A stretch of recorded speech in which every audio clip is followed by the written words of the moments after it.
Welcome to the only place where real, raw, and vulnerable conversations happen with IFBB Bikini Pros to give you an inside look at their struggles, strategies, mindset, passions, and all of life beyond the stage. This podcast is made to inspire, motivate, and remind competitors and the average gym goer that even the most extreme lifestyles and elite athletes have their ups and downs. Thank you so much for tuning in today. I'm your host, Celeste Turk, and now it's time for the Confessions of a Bikini Pro podcast.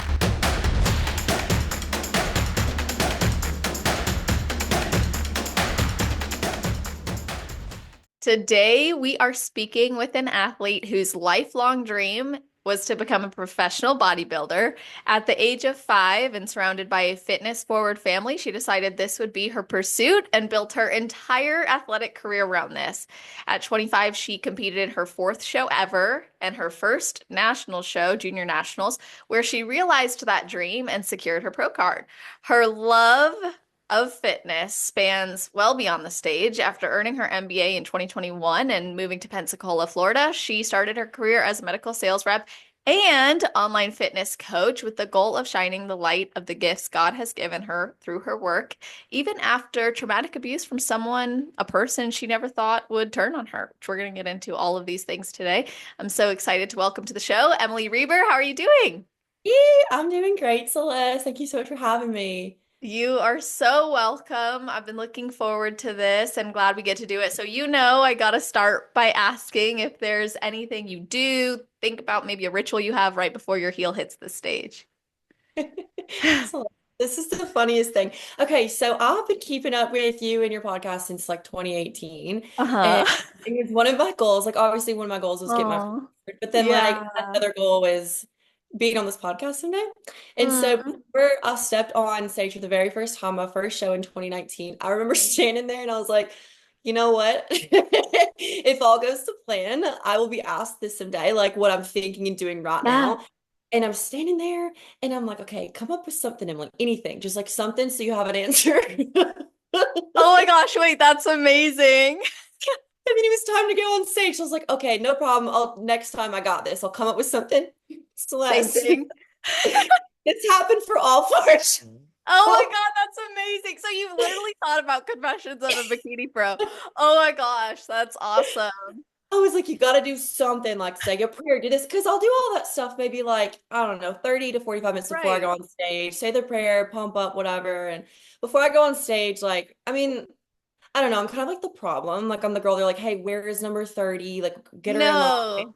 I'm practicing like a stand-up comedy routine. Like, they're like, just get it together, go on stage. But other than that, That's amazing. yeah. I love that. You know what? It's funny too because I've had other people tell me that they think about like, well, what am I going to say when that time comes? And now I even think about it. I'm like, what would I say if I asked myself that? Like, it changes for me show to show. And Yeah. now with this, like, this upcoming year is going to be probably my last time competing for a long time, if not ever. I don't know exactly, but I'm thinking even more like, huh, what will that look like, especially Yeah. with it being like the end of an era or the beginning of a new one, I could say. But I love to hear that, and I'm so happy that you're on here, and I hope that we can have an amazing experience and fulfill your expectations, honestly. And no pressure. It's only 6 years coming, so Right? I know. I'm like, okay, hold on. I did prepare some good questions. So, and I loved that you were like, I'm willing to get into everything. So oh I think yeah. it will be awesome. And something that obviously I wanted to start with is how at 5 years old did you even discover the professional bodybuilding world? Yeah, so actually it's been like 3 years old, I guess. So I come from, like you said, a very fitness forward family. Yeah. Dad was a D1 athlete. He dabbled in bodybuilding. Mom was super athletic, and it was implemented in like everything we did as a family. And even before preschool, every morning, my dad and brother and I would stand in the kitchen and like take turns shaking up a blender bottle. And our breakfast was whey protein. Like my first protein shake was three. And I clearly remember my Oh mom my being gosh. yeah, my mom was like, John, like whey's one thing, fine, but like stop giving the kids creatine. Like That's amazing. Yeah, so I mean we grew up with like pictures of Arnold on the wall. Like I knew, and then just even seeing I always knew I wanted to have like an athletic build or be some kind of athlete. And like even like Terminator was on the TV and I saw Sarah Connor.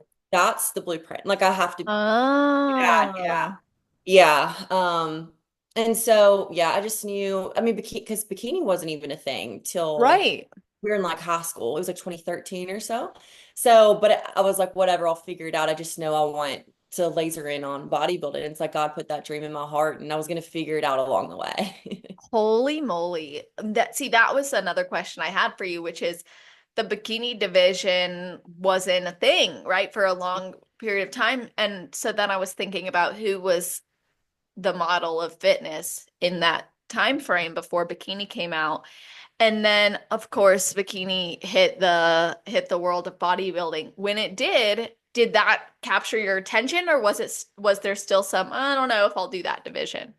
Oh no, that was it. I remember it came out and I was like, "Oh, that's it." Like it was just kind of like God being like, "Hi," like that's specifically what the plan, I have for you is. And another Wow. thing too, like, I specifically wanted to go pro at 25 or something in my head was like, that's when it'll happen because I heard it, I don't know, I probably saw it on Instagram or heard it on a podcast or something when I was, I think 13 or 14, that your body, like you physically peak at age 25. And whether that's true or not, I was like, yeah, okay. And I took that as law. And I was like, sure. So I'm just going to shoot for it at 25 might be my best shot. So all of this was kind of coming together. And I was like, okay, it's bikini. We'll go for it at age 25. And then I love, like, so I'm from Tennessee and I love Tennessee so much. And I love Tennessee bodybuilding. It's really strong in that state. And I was like, cherry on top of this whole, thing would be getting my pro card in Tennessee. Celeste, there was no national show in Tennessee. Oh my gosh. Not Yeah. until, yeah, it just moved to Tennessee like 3 years ago or so. And when that Uh-huh. happened, I'm like, yes, it's all coming together. Yeah. That is wild. Yeah. So yeah, it's just kind of like, I mean, I don't want to sound like I felt entitled to it, but it's just kind of like, yeah, this is the plan. Like I'm just It gonna was make it. falling into place. Yeah, Yeah. like it didn't create room for doubt in your mind because things that you had visualized, hoped for, dreamt about were unfolding in front of you. And Mhm. you've mentioned God a few times. So how has your faith played a role in this journey? Yeah, it's played a huge role. I mean, it's played a huge role in my entire life. I had the opportunity to go to Catholic school most of my life, and Oh, wow. I really enjoyed that experience. The way that they even landed faith, it wasn't like just Catholicism just force fed to us. We also had the opportunity to, I mean, we were encouraged to even just learn about all the different religions. Like we even visited like temples and stuff like that, and we learned about it just even like history perspectives. And so I was raised with a very like respectful and well-rounded view of religion in general. And that's kind of, stuck with me through my life and in my bodybuilding career. Just when I would have those doubts in myself, just kind of pulling it in like, hey, God gave you certain gifts, He gave you opportunities, you have all the resources you need. And if it feels like the cards are stacked against you, or and you gotta like really pull it out of yourself at the end of prep when things are getting really tough. It's Yeah. like God's got you, in those moments. And it helped me push through in those times I needed to. Wow. That's Mm. really amazing because there have been times, I think, in every athlete's career, generally speaking, you face challenges, difficulty. I mean, even just the sheer effort that goes into it. But what were you doing between like 2013 and 2024? In those Yeah. 10 years, like when the dream sat on your heart from a young age, but then bikini hit the scene. What were you doing? Like, were you an athlete in other ways? Were you think always training, lifting? Like, what were you doing? For sure. Yeah. So, I mean, I cut my teeth in the sports of cross country and track mostly. Um, and I chose those. I think I was drawn to those really because it's like pure discipline. It's almost primal. Like running sucks. It's so hard. It's so hard. And also there's like a definite pipeline of like cross country to bodybuilding, I think, just because it's Mm, like you just kind of have to, you can't take any shortcuts there. You either like get that time or you don't. mm, So I was running cross country, and then I would get up really, really early, a lot of times, and go lift in the mornings, then go to school, and then go like to cross country practice in the afternoons. And I didn't tell many people that I had this dream of being a bodybuilder because I was like a little skinny thing. And I told a few people, and they're like, ha ha, like, but you're so little. I'm like, oh, okay. Like I didn't get that a ton, but still just kind of like, oh, so I just kind of kept it to myself. And but no, I would lift as much as possible. So, but those two things are also working against each other, like lifting, and then my sport was literally just cardio. So I pretty much just tried to, but I still did cross country because of the mental discipline that it was building in me. I was like, okay, I'm going to do this through high school, not carry cross country into college, but like keep those lessons of discipline that I got from that really challenging sport, and then, pivot to just lifting and just building and college to 2024.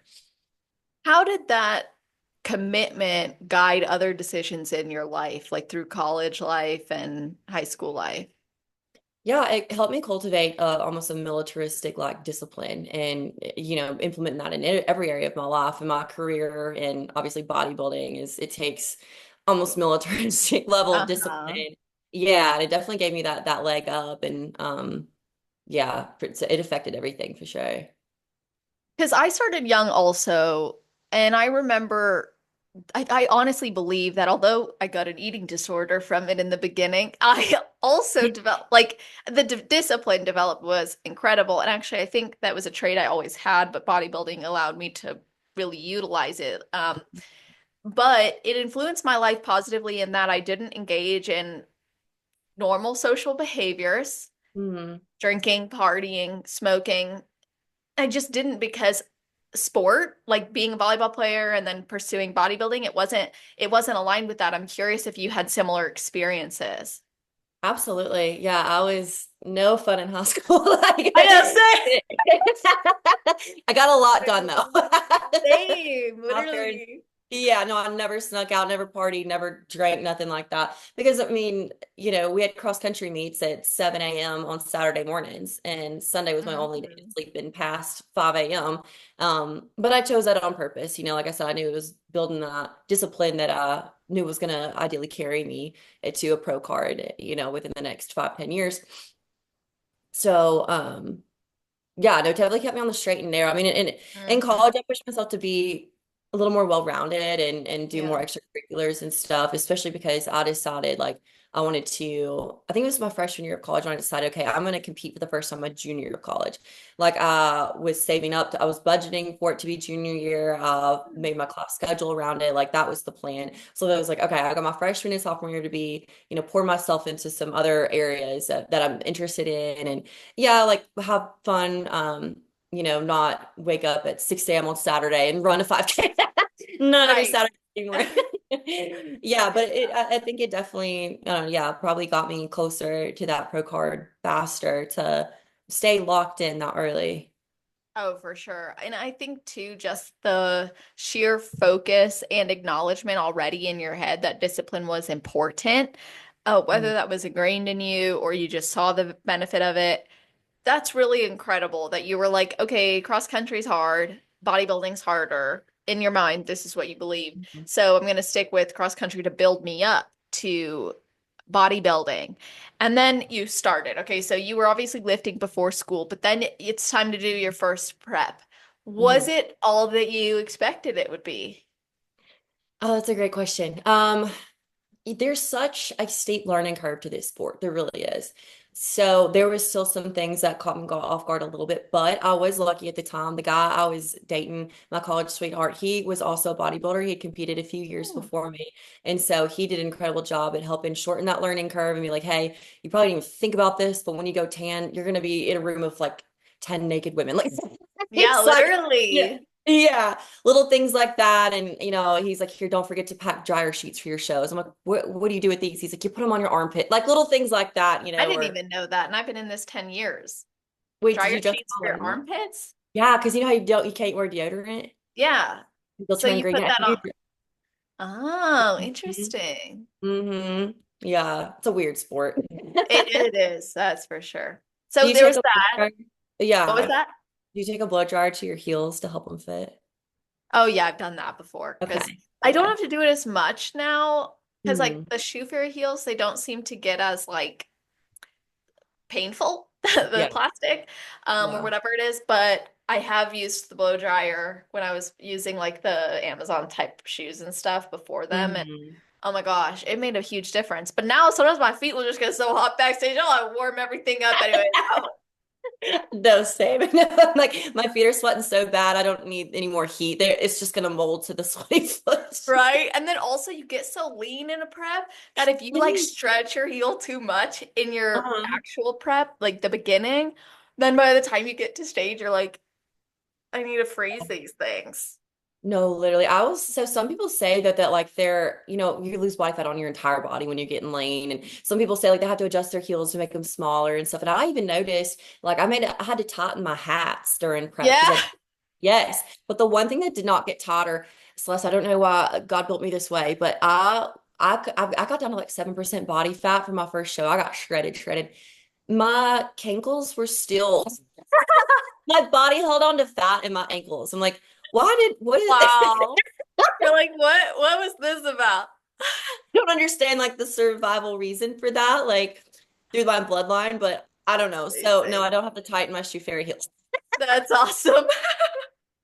You kept that. So you had a boyfriend who really prepared you mentally for some of the like oddities of the sport.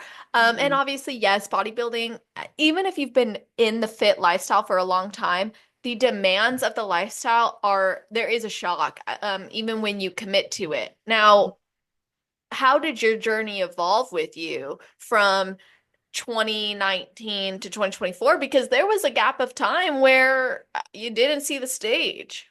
Oh yeah, that was all by design. I'm like a bodybuilding cicada. Like I went on stage on purpose in 2019 to see, how just to make sure that I wanted to do that and that I felt, was in love with it and everything. And I want to get some feedback. And I'm like, okay, I'm gonna go off stage. And like, cicadas go underground for like 6 years and they come up above ground and make a lot of noise. I was like, that's gonna be me. Like Wow, yeah, I love back to that. normal. So I decided I was like, I'm not gonna step back on stage until I am just really just I don't know, ready to kick in teeth and really be undeniable and get that pro card. I'm not going to waste anyone's time, anyone's money. So I sat down and I budgeted out. I did research on all the coaches. I selected Team Atlas, and I saved up for 2 years for him. And I knew the work I needed to do and like the body parts that needed to grow to be very, very competitive. And yeah, I got it all done. And then when I reached out to James to work with him, I told him my plan. I was like, I want to do the rare one shot pro card. So I said, I'm going to be patient. I'll wait as long as needed and do whatever work needs to be done. And on your end, like, do not put me on stage until I'm ready. Like, keep me like a bullet in the barrel of the gun and don't pull that trigger until you're like, she's fully ready, So, and Uh-huh. we trusted each other and he was like, okay, let's do it this way. And so that's why, yeah, that's why I stepped away for a few years. When did you start working with James? I think it was 2021 that I started So working you with him. guys were growing for a few years. For sure. Yeah, I had a good amount of growing to do. When I started working with him, I was about 118. I'm 5'6" for reference. And he was like, we got a lot of growing to do. Like, let's go. So sure, let's do it. And then I got up to 134-ish in my off Mhm. season. And then I stepped on stage at like 115. So, and That's we so awesome. had a much yeah, a much more muscular physique. It was cool. I'm glad you brought that up actually, because I literally saw that transformation and I was like, I have to ask her about this on the podcast because it's a good example of how you can't really trust the scale, right? Like you can't hold yourself to, oh, well, I was 115, now I'm 134. I failed because I gained. No, like your efforts, your goal was to gain weight. And I think it's a great point too. When you're early in your journey, gaining necessary weight so you can put on muscle and size and push heavy and focus on what needs to be done. Like, I don't think there's enough emphasis on that. So, what was that approach like? Was it uncomfortable at all for you to gain that weight? And then how did the season of growing impact the prep season after that? Yeah, it was just a smidge uncomfortable, more physically, because I had to buy a new wardrobe. And I had Uh-huh. just bought like I had just gotten into medical sales and bought some really nice suits and stuff, like really Oh nice suits. And yeah. all of a sudden they weren't fit anymore. I was like, dang it. Spent a lot of money on that. But mental health wise, like body image wise, was not uncomfortable at all. And um I was happily surprised. I mean, I wasn't shocked, but I was like, okay, like this is good, And I checked in with myself constantly to be like, are we just gaslighting ourselves that we're not bothered by this? It's like, or are we comfortable here? And it was uncharted water, so I didn't know what it was going to be like. But no, like definitely maintained still a healthy relationship with my body and the scale and everything. And mostly that was because of how I was raised and I've had, been able to maintain a consistently healthy relationship with my body my whole life, but also that trust I had in James. Like I told him, like I gave him the steering wheel and the gas pedals. I was like, you tell me what protocols we're doing and I'm just going to execute. And Mm. honestly, since our visions were so aligned, I was like, what I look like is frankly none of my business. Like I've got a goal. It felt like it was my job, and Yes. so yeah. And even through my prep, like you were asking about like coming back down in prep and stuff, what I looked like was frankly none of my business. The only thing that really did matter was what I look like on stage in front of the judges at my national show because of that goal that I had my, sights set on. And he would just give me feedback and short and sweet. And I'd say, okay, make those changes and, just keep executing towards the goal. That's so, so good. Love that point because many of us get caught up in how we look, what's the scale say. That is why we have a coach. Like they Mhm. worry about that. We worry about the execution. If we really trust them, we'll continue to execute. Now, to put a lot of trust in a coach means yes, you're willing to do what they tell you to do. Was there anything now looking back, despite the trust and obviously the amazing result from it, that you would Mhm. have done sooner or differently? Mm, I really don't know. I don't, that's a good question. I don't think so. I feel pretty confident in my decision, like working with him, but also I think something that, like, I'm glad that I did, was all the research that I did for years leading up to, like, educating myself on, the sport of bodybuilding and nutrition and lifting and even PEDs, things like that. Like, I nothing was like brand new to me. There wasn't a ton of uncharted waters in that area. I'd worked with a couple other coaches before, so I kind of, had a feel for what I was looking for in a coach. And I mean, I didn't just like blindly follow this man into battle, but at the same time, if he told me to like weigh out and eat 4.12 like ounces of styrofoam, would I have done it? Probably. Yeah. I You're would like, have I've like read done, enough. yeah. I would have like Googled it beforehand, and be like, oh no. But also, I mean, like there are things that he would like suggest, not necessarily, hey, these are the protocols you have to follow, or else it's like you're off the team. Never like that. But he'd be like, hey, I have some recommendations or whatever, like no pressure, no big deal. And if I said, okay, cool, like not feeling this, but I am feeling this, he'd be like, sounds good, cool, never bring it up again. Like it was never anything like that. It was a good vibey relationship, coach client like That's relationship. good. Hmm. I think that's important. A coach who also feels comfortable to say, this is what I'm thinking. What do you think? Versus, oh, we'll do this and don't ask questions. Hmm. And with all the research you did, and also your parents, this is kind of what stands out to me.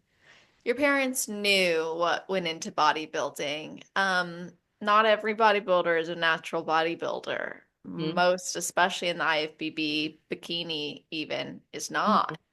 Did they express any concerns or education about that growing up? Or like, was that something you were exposed to? It actually was a little bit, more in a medical way, which is so interesting, and I think a great Hmm. way for me to learn about it. So, growing up, my mom was a nurse, and so, so nutrition was very, very important to us. And Yeah. I said we were very fitness forward in everything we did. So every meal growing up was like a protein and a carb and a vegetable, and it was That's just, great. it was fun, especially like the say like the dinner the night before a race the next day. She's like, we're having extra sweet potatoes tonight to, increase your glycogen stores for your race tomorrow, and this is why, and explain it. And it was so amazing and interesting. So kind of getting those elements in there was always a very open conversation. And then when I was in middle school, my dad was diagnosed with prostate cancer and he was put on TRT. And so I was like, what's that? I'm like 12 years old and I'm fascinated by this. I'm not just giving the sugar-coated answer, don't worry, it's just dad's medicine. No, like my mom is explaining the science behind hormone health. And I'm asking a million questions. She's giving me all these amazing answers and just so fascinated by this. So that's when, yeah, I would kind of dive into that world. And I mean, I'm like 14 years old Googling like endocrinology. Like, what does this mean? And then by 16, I'm kind of starting to coach others and stuff. And I'm like trying to pass on this fascinating medical information that none of my peers are finding just as fascinating. And I'm like, Right. Oh, yeah, of course. but yeah, and then just kind of diving deeper into that world, purposely exposing myself, like listening to the podcast, doing the research, finding these bodybuilding forums to be like, okay, like what are SARMs? What are SERMs? What's HRT? What's the difference between HRT and TRT? What are all these, what is like a PCT? When do you use those? And it's so fun and fascinating to me. And yeah, just so, and then I had a few friends in college who started to kind of play around with like peptides and stuff like that. And some that were starting to dabble in men's bodybuilding as well. And just kind of purposely like picking their brains and doing more and more research just to kind of shorten that learning curve there because I did not know if I wanted to explore that world myself yet. But I was like, if I'm gonna start doing at least 4 solid years of inline research on all this stuff, before I even think about that. Yeah, I think it's better if an athlete decides that they're going to get extra support like that, I think it's Mhm. important that they've made that decision versus their coach because you never want to fast forward in your life and go, well, I did it because my coach suggested it. I think it needs to be something where you've already considered that a possibility by entering the NPC and IFBB, and then you go over the risks, the benefits, the potential impact. And then Yes. you make that decision if your coach suggested or if you suggest it to your coach, you already know because otherwise you hear a lot of stories like, oh, I should have done my research or I didn't know better. And I think that leads a lot of people to regret or unfortunately not the best treatment or support. hmm Absolutely. Yeah, I think the best thing every athlete can do is inform themselves I mean, even if there's just a 1% possibility in the future, I think I don't know, just be aware of it and yeah, the side effects and the pros and cons. There are pros. There's definitely pros to PEDs. That's why a lot of people are on them, but there's definitely cons and there's some side effects that you definitely cannot undo. So I think it's important to not even dip your toe into that unless you're willing to live with irreversible side effects, like worst case scenario of these things. Yeah, that's what's so interesting to me is like as an athlete, I have chosen to remain natural and I don't see anything wrong with people who choose not to. But I always wonder how someone comes to that decision knowing there's irreversible side effects. So, and obviously I think how you manage it and how you use it has more of an impact on that. But that's Mhm. always stood out to me is how does one come to that conclusion? And I don't know, maybe it's a difference of values or even a difference of love for the sport because I'm like, I already have a hard time with the way that this body got to look to be rewarded on stage, let alone taking it to that limit for me. I just don't know if I see it that way. But then I'm fascinated by people who do. I'm like, what's the thought process behind that? And by the way, I rarely have this conversation on the podcast. So if I'm being offensive or awkward with it, I'm so sorry. No, I'm more than happy to, be open about this with honestly anything that's given me like a bit of like a leg up or anything that I did to get that pro card and that the way that I did and gunning for it. It was like I said, all bad design as much as, could the controllables that I could control, Exactly. pulled certain levers, like even with like the fillers and Botox and stuff that I've gotten done or whatever. Really? Um yeah, I think I it's probably done more good than bad for more athletes to be open about what's going on under the hood. Like, what are we actually doing behind closed doors in this sport? Like, what does it sometimes take or often take to get these pro cards? And I want to play my part of, just being transparent and, share like what I'm doing, like what I did to get there and the choices that I've made. And I know you said you're curious about like how one comes to that decision. Yeah. It was something that I've always been very non-judgmental about as well, and I never knew for sure if I was going to make that decision or not. So I just started informing myself and um like did a weird amount of research for years. So by the Yeah, I time bet. yeah, so by the time that like it was it's not recommended, but like suggested or like, hey, this is something that, a lever we can pull here. Okay, I've already done 4 years of research on this, and I'm comfortable with the risk. And I had to think too, like, how badly do I want this? I Right. felt like I could have probably possibly done it natural. Like, not gonna act like, I'm not grateful for some of the genetics that my parents passed down, like shout out mom and Right. dad, but also I was like, okay, this can make me that much more competitive and maybe try it. But I was determined to do it in the healthiest, safest way possible.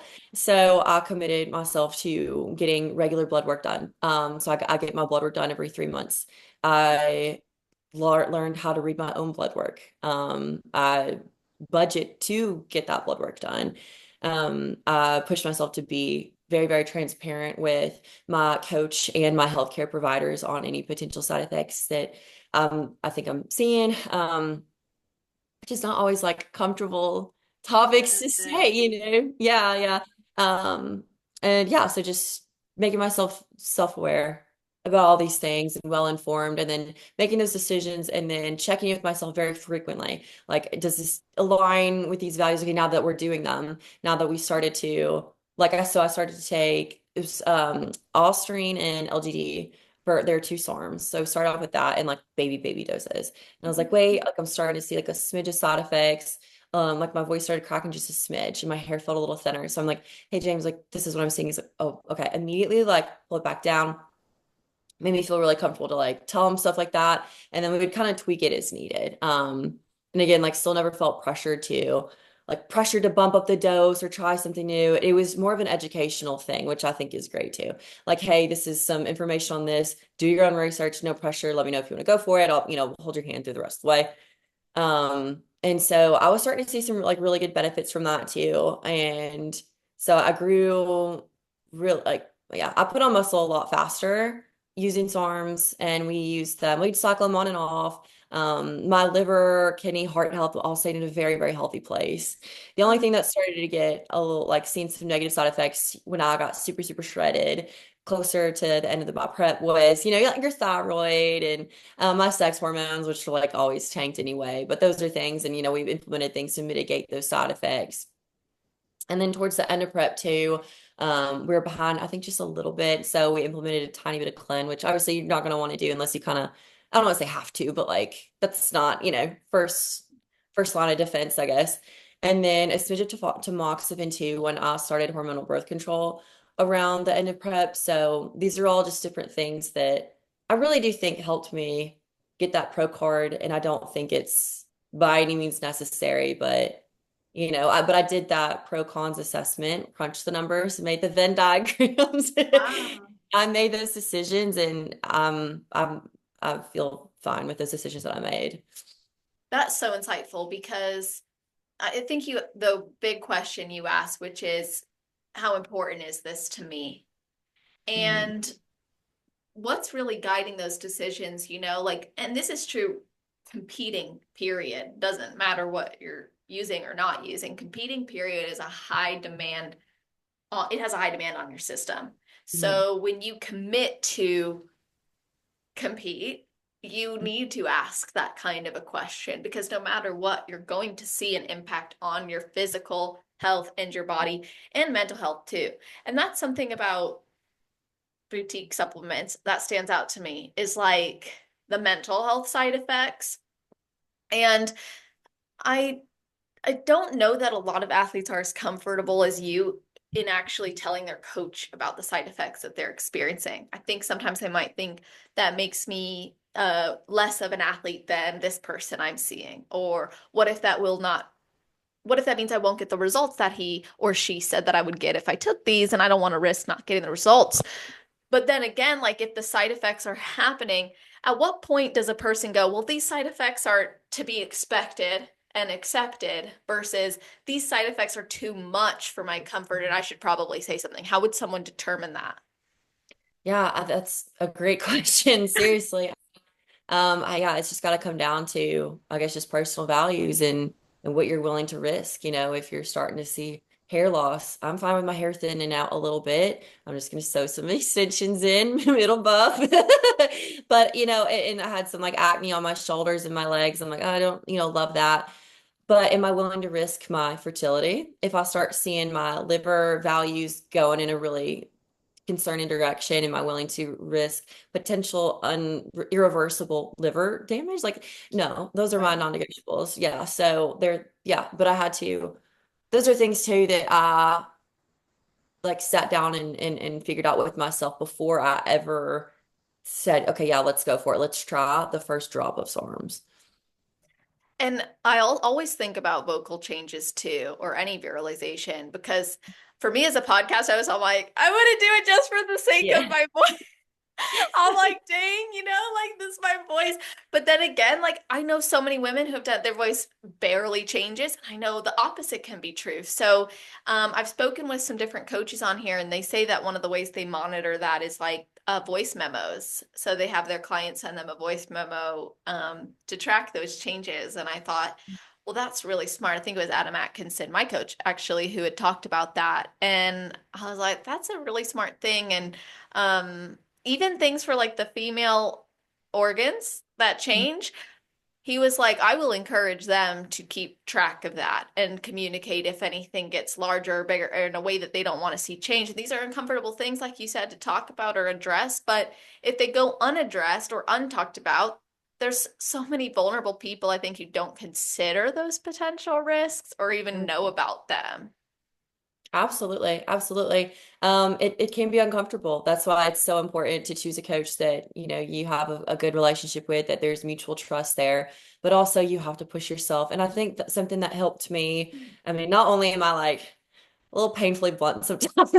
I love that. I love that. Yeah, but I think so. But I'm also on the other side of things. I'm also a coach, and I've worked with clients for a few years, and I've push myself as a coach to try and make my clients feel so comfortable with me.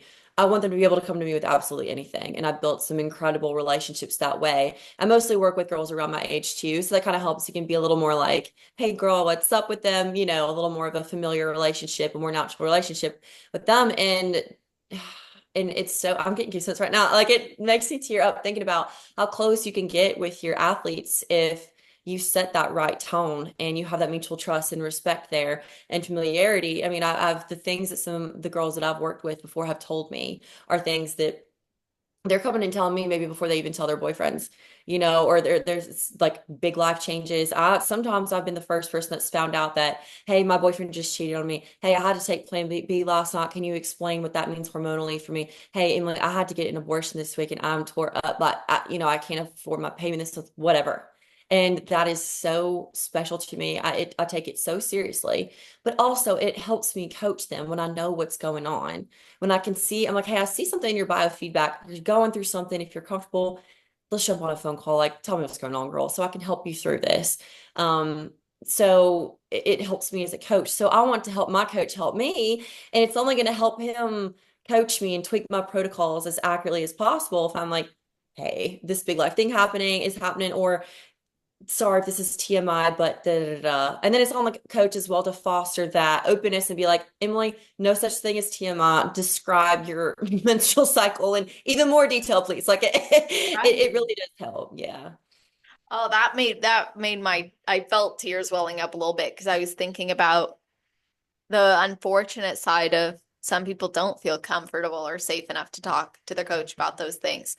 Anything, like you said. And that's unfortunate. But then there's that beautiful side of it when your coach is like the first to, like my coach was literally the first to know I was gonna elope because I'm like, bro, I am taking that time off. You will not tell me otherwise. 3 days, I'm eloping. He's like, oh, that's perfect. We'll refeed you up into that. And like, we still maintain so much progress, but I took that Yeah. time off. Nothing happened because he prepared me. But like, Mhm. coaches are like, they really are like among the first to know. Like, and unfortunately, there's the other side. If I'm spotting a little, I'm like, why am I spotting? What's happening? Or I had a mental health thing come up this year. I'm not ready to talk about yet, but like, when it happened, he was the one to know about it because he had to. And I was like, if I didn't have a coach who I could do that, I probably wouldn't make as much progress, which is something you've expressed was impactful in your journey.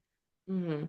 Absolutely. It can be a very beautiful relationship if you let it. And it doesn't mean that your coach has to be like your bestie Bob or your cheerleader. I personally work with James because I like a coach that is blunt and short and sweet and almost like I'll send him a check-in with all this information and he just like looks good, no changes. Like that's and then move on to the next week. It's not like, oh my God, it looks great. Da, da, da, da. And I don't want that. That doesn't work well for me. But at the same time, yeah, I like that more like he's more of a heat-seeking missile rather than a carpet bomb. Like it's more of a precision strike. And he's like, make these two tweaks. I'm like on it, and then we move on. But still enough, like a little bit of, that relationship, that friendship to where I still do feel comfortable to open up about things when I need to. I love that. You're such a country girl, by the way. So like all the analogies you're using, I'm like, that's love. Us too. I'm like, okay, I have to just say it. Otherwise, it's gonna like keep coming up in my. It's No, awesome. Don't get that. Like, don't take that the wrong way. I love it. I'm like, this is entertaining, and I'm like, I've never heard some of these sayings you're using, but I'm like, they're only like I know. Sometimes my husband, he's from the South too, and he says stuff. I'm like, that's such a Southern thing. I know I'm trying to like bite my tongue and not say things like, well, Lord will and Celeste. Oh no, I love that. Say it. That's amazing. I was like waiting for a bless your heart or something. I'm like, I'm sure it's coming. No, it's yeah. I'm like, good. I haven't deserved one yet. Like, No, I'm like bodybuilding's toe mater, honestly. it's amazing. Um, yeah, I had to say it. So anyway, you going into junior nationals too. I mean, that being your one and only plan. There was no plan B, which I think is a good thing in many ways because that's something else that's come up on this podcast is like how do you plan for a season without also potentially dimming your belief in yourself? But you just planned that because you had a wedding 4 weeks later. Mhm. So what was it like when they called your name? Because it emotionally, the video was emotional. It's amazing to watch, but what was that actually like for you? I mean, it was one of the best moments of my life. It just felt, I mean, I'd rehearsed in my head so many times that it was just like, huh, here it is. Like, this is, Yeah. this is the episode I was excited to watch, but that moment, specifically when they called my name, I was so fully present and in my body. And I remember every little detail. Like, I felt it all. Like, I'm getting goosebumps right now because, like, I felt it. I was fully there and fully human in that moment. And just overwhelmed with gratitude and just everything. And yeah, I was standing up there. And then I remember more Uh, vividly than anything, I don't know how you say her name. Attila. yeah. Is that how you say it? I, She was I've always said Attila, but maybe it's Attila. yeah, and she was sitting on the judges panel and like I looked at her and I remember being like this is the most stunning person I've ever seen. I could not think of She anything is else. gorgeous. It's like looking at the sun, you can't look away. I'm like, really, oh my God. I'm like, snap back into it. You just got your book. Right? Oh my gosh, Yeah. for real. It was also just like, I mean, I don't know. Like I put myself in that position where my back was against the wall. I think that's when I perform my best. And when I don't give myself a plan B, you just kind of have to make it happen, like no matter what. The night before show day, we were making some final posing tweaks and I was with James and he was like, okay, so if you don't get your pro card tomorrow, we can do it was like Pittsburgh in like 4 weeks. And if not then we'll go to Texas in December, whatever, and da da da da. And then he looks at me, he goes, wait. He said, you're gonna be on your honeymoon in 4 weeks, right? I said, yes, sir. And he said, oh God. So he said, okay. He said, so there's no plan B. I said, nope. He said, okay, well, go get your pro card tomorrow. That's awesome. That was the plan. And then after I got off stage, I go when we find each other and he goes, you got your pro card, you got your pro card. I was like, yeah, because you told me to. Like that was That was the plan, coach. just following orders. I love that. Oh, that's so awesome. Yeah, no, it was a That's great. cute. And you had spoken a little bit about the coaching you do with other athletes and fostering that type of connection as well. Hmm. What inspired you to actually start coaching and more specifically hone or home? Hone Uh, in? I think Hone hone in? it. It Hone in? I always say hone, like N. Hone I said in. World War II. You're asking the wrong girl. Like whatever's easier to say, we're gonna take the easy road. Yeah, so hone. What led you to hone in on like runners and bodybuilders as your not saying that's the only people you work with, but Yeah. being a more specific niche, like what led you to honing in on that? Yeah, for sure. So I first I mean, I've always kind of consulted people. Like, I don't know, I've kind of just became, people have known that I've been obsessed with fitness my entire Right. life. You're the fit And girl, so they're gonna talk to you about it. for sure, for sure. Then I'm gonna talk about it anyway, so they might as well Yep. ask, you know. And so I've, kind of consulted here, there, and played around with like making little meal plans or workout plans for people for free, whatever, usually just family members and close friends. And then kind of started taking it more and more seriously. And then 2020, when COVID hit, I was like, you know what? And I was in grad school at the time, and I was like, this would be really fun to really start online coaching and put together, some kind of structure to it. So I started a coaching team, Team Peak Physiques, with two other coaches, and jumped on a Zoom call. We put it all together, and we're like, okay, so we're gonna start building rosters, like working together. And it was basically like, I mean, yeah, we had so much fun, and we worked with kind of all different areas, like anyone that had any kind of fitness goal, whether it's major weight loss or lifestyle or a competition, whatever. We're like, yeah, we'll take you on and just kind of get better at coaching anybody and anybody.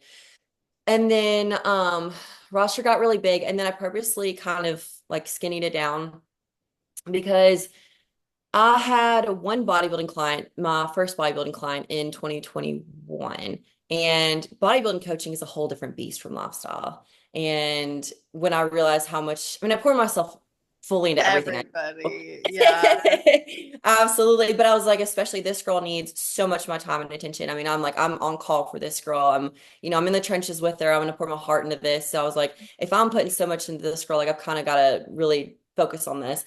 And so, but I really enjoyed it. But I was like, there's so much to this that I would be doing my future bodybuilding clients a disservice if I didn't really polish this skill. So I kind of keep a very lean roster right now. No pun intended. That is amazing. Yeah, but I think that's kind of where my talents lie too. I feel like, I don't know, it went well with bodybuilding coaching. I've since had like another bodybuilding client, and then obviously growing up running my entire life. Like I ran my first 5K when I was like 6. So I have like a lot of, that's where like my knowledge and skill sets lie. And I've helped a few people with big running goals, like a marathon, half marathon, things like that. And so anyway, I've been focusing on those niches of bodybuilding running because it's what I enjoy, and I feel like that's kind of where my skills lie as a coach. So that's kind of what I've been pivoting towards lately. That's awesome. And then what about people who are like you who come from a history of running or track and then they miss running? Because I meet a lot of bodybuilders who were previously long distance runners and they're like, oh, I kind of hate that I have to reduce this output. Or they are long distance runners, but they want to get into bodybuilding. Like, how, and I'm not saying that's the niche you work with, but I Mhm. recognize you're familiar with both. How would you approach someone like that? I like when people come to me like that because I can feed them more. Yeah, that's right. I can feed them a lot more, but you got to be careful. So you got to be very realistic with them and be like, hey, you are going to be kind of working against yourself a little bit. You're basically overdoing cardio, and you got to pull back a little bit. You're going to sacrifice a little bit of this for a little bit of that. Like, I don't know, they're not opposite ends of the spectrum, but they are not, I don't know, perfectly compatible. So just being very, very realistic of what that would look like, and being very meticulous with your plan. And if they're wanting to compete in a running event and compete in a bodybuilding event, let's sit down and look at the calendar and really plan that out and be realistic about what that food's going to look like. Because I had one girl come to me, and she was definitely an ectomorph. I was like, listen, you got to be able to afford the food that I'm going to be feeding you. We got to make sure it doesn't compromise your digestion. This could be a cascade of Ooh, issues. good point. So you're probably going to have to make some sacrifices. I'm not saying you have to cut one off, but I'm not going to lie to you either. So this is what you can expect, and let's revisit this. You still want to do both. That is a fantastic point because from a gut perspective, if you're feeding and feeding and feeding and eating and eating and eating, Mhm. oh, that's a lot of work. Sometimes it's already a lot just from a bodybuilding perspective. When you really starting to get into the like healthy zones of competing, at least what I've found is like you can eat a lot more. Like you're really like your body is literally a machine. And I never experienced that until I fixed my gut health, but also Mhm. until I was like in this for a lot longer and I had a lot of healthy things going on mentally and physically. But to be doing that on top of running or a lot of cardio, like if I even notice if I go and I do a hike, which I love to hike, I will feel that like I'm hungrier, like I mean that's science, but like it will affect me where I'm like, but I won't do like I count that towards my cardio for the week because me and my coach know that's data, like if you do an Yeah. hour and a half hike, but then you're still doing your 20, 30 minutes of cardio every day after that, it's like you're pushing a threshold that doesn't really need to be pushed right now. Absolutely. That's a lot of physiological stress for sure. And that's a great point you brought up about like how it kind of makes you hungrier. That's kind of one of the dangers of, yeah, you wake up Mm. and go for a run. I feel like, yeah, you're definitely hungrier the rest of the day. Yep. Sucks. But yeah, you got to keep those things in mind. And that physiological stress, how it can impact your gut health. You don't want to end up with SIBO. And then, oh my, I don't know what kind of gut health stuff you have, but any kind of like gut dysbiosis. You Ugh. don't, you don't Yeah, I feel had good. SIBO actually. But and H. pylori, but Oh, that's a tough one. That's a tough yeah. one. But it I ended just up being okay. yeah, that's okay. Did you work with like what did you Western medicine, Eastern like what route did you A go? combination. Like we started with just diet approach and then I was like, this is my improvement season. I should be growing. And my coach was like, you'll get a lot more progress if you just go the medicated route. And I was like, he's like, but you still have to do the dieting part because that's how you rebuild your gut microbiome. I was like, I'd rather know for sure it's done than Mhm. hope it's done. And so we knocked it out and man, it made such a big difference. That's so good. I know those oof. SIBO, CIFO, H. pylori, those are they're tough to kick. They're tough to kick and things that What a lot is of bodies CFO? small intestinal fungal overgrowth. Oh, well, Really fungus, similar symptoms to humongous. SIBO. They're just yeah, you're not gonna want them and just hard to kick. Yeah. Yeah, Not any fun. SIBO, CFO, FIFO, any of it. You just want a stomach that's working and Yeah. intestines that'll move the stuff through. Um, Mhm. so something that I thought was really, really cool that you offer quarterly webinars, and not to like put you on the spot or make you feel like you're doing like a promo reel. I personally thought that was really awesome. Like, how do people get access to that? What would they expect if they did want to get on one of those? Yeah, I just started doing these a few months ago. Oh, it was so much fun. It's so much fun. I Oh, have to have some kind of, so I pulled back on my coaching a lot yeah. and like I said, keeping a really lean roster, but I have to always have some kind of outlet to like an outlet for fitness education. I just kind of get itchy if I don't constantly have like, hey, I have something to say. Yeah, yeah, yeah. About like there's so much knowledge in my head. I'm like, I have to have some kind of I when I had a really big coaching team, I would host monthly Zoom calls with all my clients and I would go over PowerPoint with topics that, common questions they're asking me or things that, I just think that they could learn about. And it was always so much fun. And we always had a good time like getting to see each other because it was all online coaching. And so I pretty much just translated that into like for the public. You don't have to be on my roster, have access to those Zoom calls and just a handful of topics. And yeah, the one I put it on, I think it was 2 months ago or so. And it was just like very fast paced, very fun. You're gonna get something out of it if you're a beginner or if you're, advanced in it. It's pretty palatable. I don't have a date set for my next one yet. It'll probably be in the next month or so, but on my Instagram, I'll make a post about it and then I'll put like Instagram stories like leading up to it. And then I'll have the registration link in my bio where you can sign up and it's free and it's open to anyone who wants to join. I think that's so awesome. Like to have an outlet for you to share your education, also to probably expand it. Because I imagine you seem, I mean, it's very clear you're the type of person who loves knowledge and education and diving into topics. So I imagine as you're learning about something, you get excited to share it. Absolutely. Absolutely. I mean, I'm just an excitable girl anyway. Yeah. But absolutely no, and two, it's a way for me to push myself. So I don't feel like I was naturally a great public speaker or anything. And I really enjoy turning my weaknesses into strengths. And I feel like that was a big weakness of mine. So I'm like, how do I push myself? And I try to like put myself in uncomfortable situations every day to grow. And so like, how do I throw myself into the fire? I don't know. I'll host a Zoom call. And so yeah, it's helped my speaking abilities. Even just like getting better at like graphic design, like making a Canva for it, things like this. And Mhm. then yeah, networking and get people on a Zoom call. And so yeah, just sharpening those skills.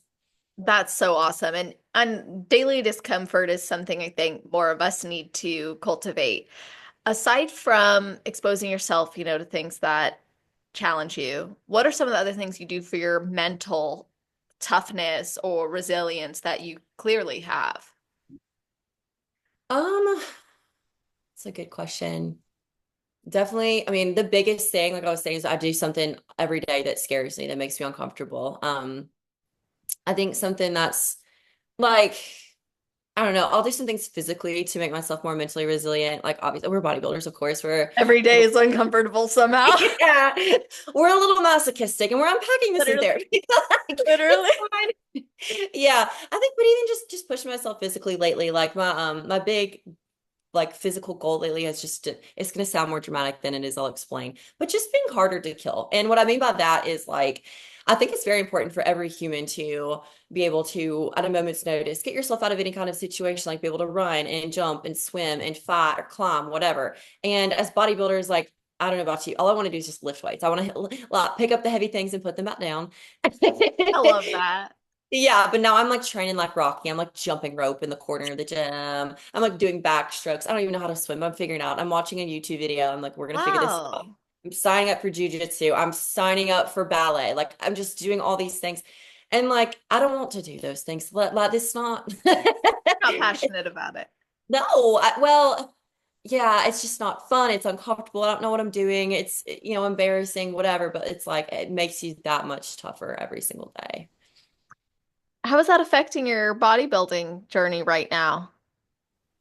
For where I'm at in my journey, it's working with me because I purposely pivoted for the short term to focus on my hormone health, yeah, my mental health, physical health, those things right there. And then I am gonna pour myself back into bodybuilding in about 6 months or so, like re-up my Wow. contract with James and all that. But I purposely like set this time aside to repair and push myself in these other ways. Yeah, let's talk about repair. I mean, I'm just gonna get straight into it. When you won your pro cars, like you're on top of the world, then you go and you get married to someone you thought you'd spend the rest of your life with, obviously. And then you wake up to a surprise basically on your honeymoon that challenges you. So, can you walk us through that relationship, that experience you had, and then we'll kind of get into the lessons and healing of that. Yeah, for sure. So yeah, I was with someone who, I mean, he's my very best friend. I thought the love of my life, and I was very happy. And we got married, and then we land for our honeymoon. And before we're even in line for customs, there's a big shift in his personality that I didn't see coming. And all of a sudden, I'm standing there and I'm being like yelled at, cussed at, bullied, and I'm like, I'm looking at him like, what? Huh? Like, did you hit your head on the plane? Did you drink on the plane? Like, what's happening? Like, huh? Like, it was just shocking.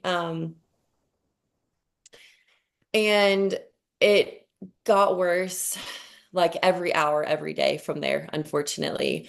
But I'll go back a little bit. I'll say like, I mean, things were super great before we got married. Obviously, I liked him enough to marry the guy, but looking back now, I mean, I'll say it became an abusive marriage very quickly. But before we got married, looking back and piecing things together, the wheels of abuse, I think, were starting to turn before I walked down the aisle. But it was Mm. in such covert ways that I wasn't able to see it, name it, and process it in front of my face. But what did happen was my body was processing it. Mm. And I'm surprised I didn't catch it at the time because as bodybuilders, like, we're really in tune with our bodies, you know? But my body was starting to kind of like try to tell me, like ring the alarm bells. And I mean, I gotta take accountability. I guess, pull the wool over my eyes in some situations. Like, for example, one of my wedding dress fittings, we were close to the wedding, which poor seamstresses that have to work with bodybuilders that are prepping for their wedding. For real. Did you hear that recent episode? I'm not quizzing you Yeah. already. Okay, so you did you hear the Yes. recent? Okay, you did. Seriously. No, because I told her when I bought my wedding dress, I'm like, I just want to let you know I'm going to be about 20, 25 pounds leaner before I get married. And she's like, yeah, every bride says that. Like, you're going to lose, wedding weight. I was like, no, ma'am. Like, I I'm an athlete. legitimately, yes, legitimately in playing a sport here, it's going to happen. So, anyway, so I go to one of my wedding dress alteration appointments and I wore this really cute white romper and I take off the romper, put on my dress, and, they put all the little like push pins in the dress. And then I take off the dress, put on my romper, I go home. When I go home, I look in the full length mirror and my romper is soaked in blood. I was like, what happened? So, I take it off and there's like scratches all over my body and I didn't feel it at all. And what I realized was like when I took off my wedding dress with all the pins in it, it had like scraped Oh down, my God. yeah, scraped down my body. And I was so dissociated and out of my body that I just didn't even feel it. And I remember thinking, uh-oh, like this is something's off. And I maybe kind of just chalked it up to bodybuilding. Like, how we get like prep brain. Like when I was being gassed, and I'm like, oh, maybe it's just prep brain, whatever, da, da, da, da, and just kind of like pushed it off. But my body was like, hey, Emily, like, but I will say one of the positives of being dissociated in prep is you can do a lot of cardio That is and not feel it. true. I wish it wasn't true.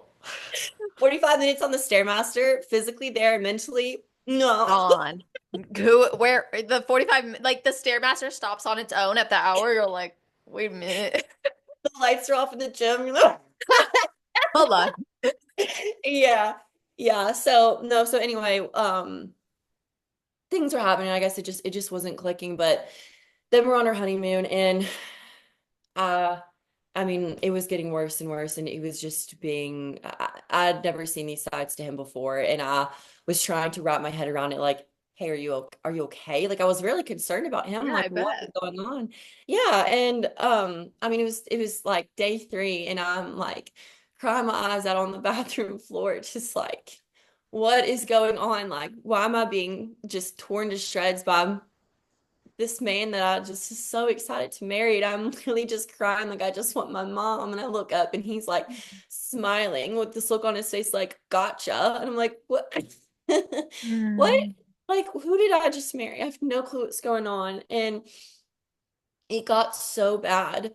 It was an 8-day long honeymoon, like most terrifying 8 days of my life. I end up in the emergency room and like I lost like I weighed myself like on the scale and I lost like it was like 8 pounds overnight. And I was already, this was 4 weeks after my show. I was already like right. 115 pounds.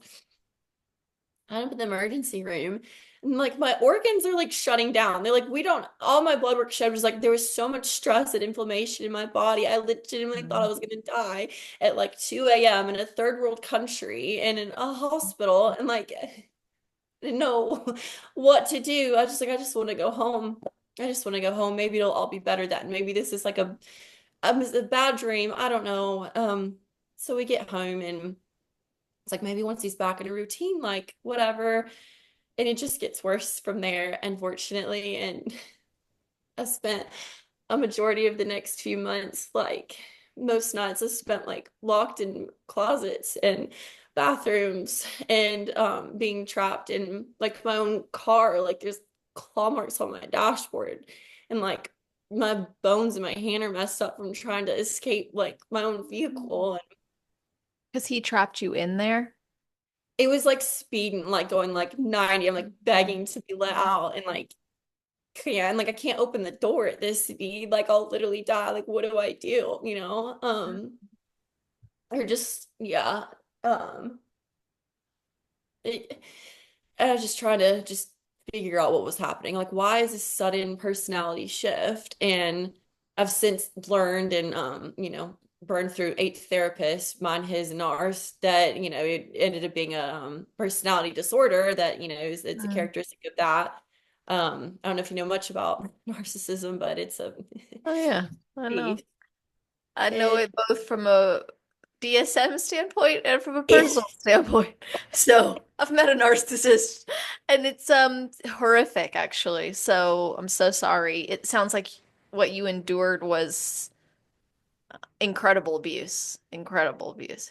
It was abusive. I hate that you can relate. I'm so sorry, but and I've never, I don't think I've ever met a person that dangerous, someone that doesn't have the capacity for empathy or remorse, someone that Mm. smiles at the sight of you crying so hard, you're vomiting, you're bleeding, like nose bleeding on yourself, like just. To be clear, I cannot relate to that. But I yeah, am so sorry that you experienced that.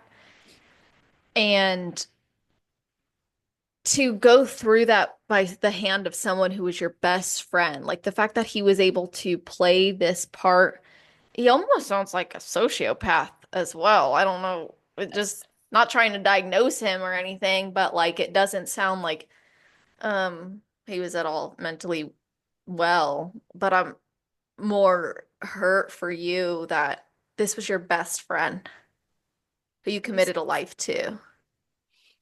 someone that, yeah, I trusted with my life. I trusted with, my mental health, my physical health, like my money, my spiritual health, like all these things that, all the vulnerabilities that you should be able to share with your husband was weaponized and flipped against me. And even, yeah, just vulnerabilities in my mental health, like, hey, I struggle with this or that, and then having it thrown in your face, it's tough. Like, ah, so like it's like if you were epileptic and someone was shining a strobe light in your face to try to induce like Mm. a seizure or something, is kind of how it would be with my mental health, like probing and probing and probing someone into a panic attack or to self-harm, like these very serious things, and then being called a baby for you know Yeah. is really tough. And I was like literally fighting for my life, but like I take marriage so seriously. I know you do too. I read your beautiful caption Yeah. today. I love that so much. And I was always raised like that. And I always felt called to be a wife. And so, I got like almost, trapped in that situation. It was like, okay, I'm gonna fight like hell for this. Like I fought like hell for my Mm. marriage. And when he was diagnosed with this personality disorder, I was like, okay, like I'm gonna try and see it as a mental health thing because I'm like in sickness and in health, and that includes mental health. But I was like, you have to commit to being less abusive because I'm not gonna make it. Like I'm gonna die here. Like I'm not gonna make it. You're killing me. It couldn't. So it was to the point where like my therapist and our couples therapist like talk to me when I want to be like, I'm so sorry. I mean, like I know you want this so bad, but like you have to get out. Like you have to escape. Like you're not gonna make it here. And I'm sorry, there's not another choice. And I had to be told that, you know, by these professionals, and by hardly anyone knew what was going on. It was really just like my parents and my best friend and my therapist. And they're like, so sorry, like you have to get out, so I felt so guilty though for it's like, God, I feel like I have to, walk away from my marriage to save my life. Like, am I willing to die for my marriage? Is that like what my faith says? And it's like, no, Emily, like that's not. So I had to work through that, but they were just, I don't know. I don't know. I just have to like be clear with myself. Like I didn't leave my husband. I escaped him. Like, and all that I went through, it was real. And I'm still even like processing it. I know you said was like healing and all that, but like I have to sit with myself and I have to listen to old voice memos. Like I have hundreds of hours of voice memos Mm. recording what was happening, those conversations that were happening to myself. Like, no, it really was that bad. Like it was real. You're not making it up, and you escape. Wow. Thank you for sharing so vulnerably and talking about this because you'd said before we started recording, like other people have been going through this and you sharing has encouraged them and helped them. And I don't think God causes bad things to happen. I think he uses them though to allow us to glorify him more and shine more of his light. And that's what you're doing. And I can only imagine the challenge that must have been to go, well, not only is this someone I married, but also I believe in marriage.